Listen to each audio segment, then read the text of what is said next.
I really think it was a bold step on the part of the Kansas legislators to say, hey, we can't lose these two great teams. Excitement growing in Wyandotte County one day after Kansas lawmakers reach for the stars with stadium-specific bonds to lure the Chiefs and Royals. Both franchises have expressed interest in exploring what the Sunflower State has to offer. And with the stroke of a governor's pen, that offer will be on the table. Still, decision makers in Wyandotte County insist they're not reigniting a border war for business between Kansas and Missouri. Well, Fox 4's Sean McDowell live at Caw Point in Kansas City, Kansas, a scenic meeting point for two states that may be at odds over stadium development. Right, Sean?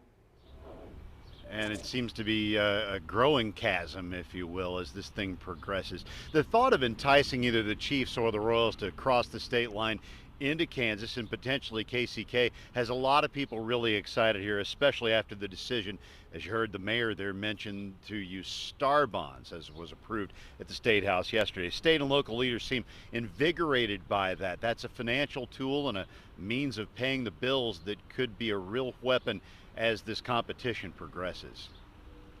That could keep these teams in our region. The Kansas State House's Tuesday afternoon power play could be a difference maker in the competition to attract the Chiefs and Royals. Star bonds are now in play, which would potentially give Kansas economic development officials a means of paying for one or perhaps two new stadiums. I know there's a lot of talk about a border war, but I think it's beyond that. This isn't a mean-spirited border battle, according to Kansas City, Kansas Mayor Tyrone Garner. He says it's a plan to keep Major League Baseball and the National Football League in this metro. Mayor Garner points out Jackson County voters turned down a plan to build a downtown baseball stadium. That was back in April, but it could also be a win for the state of Kansas. I think it's just how do we all work, be it in the great state of Missouri or the great state of Kansas.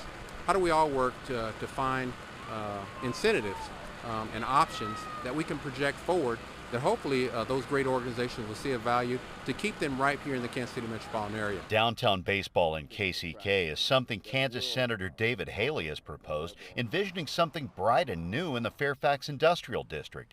Others at the state legislative level say Johnson County would be suitable for a new practice facility for the Chiefs, and an indoor football stadium would fit well at the Legends. We believe in the economic development. We believe in the star bonds. Business development hits home for Daniel Silva, who directs the KCK Chamber and its 450 member businesses, some of which are outside Wyandotte County. He says it's most important to keep the Chiefs and Royals from relocating away from our metro, potentially leaving the area without big league baseball or pro football. If there were to be an announcement around a sports complex or such, I think that would attract other development.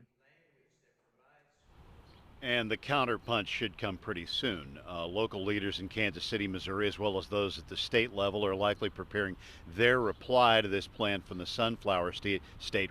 And as for the figureheads in Topeka, Bria, they are likely being pushed by local lawmakers and local business development figures to come up with a pretty good plan to keep their effort going, which seems to be taking up steam.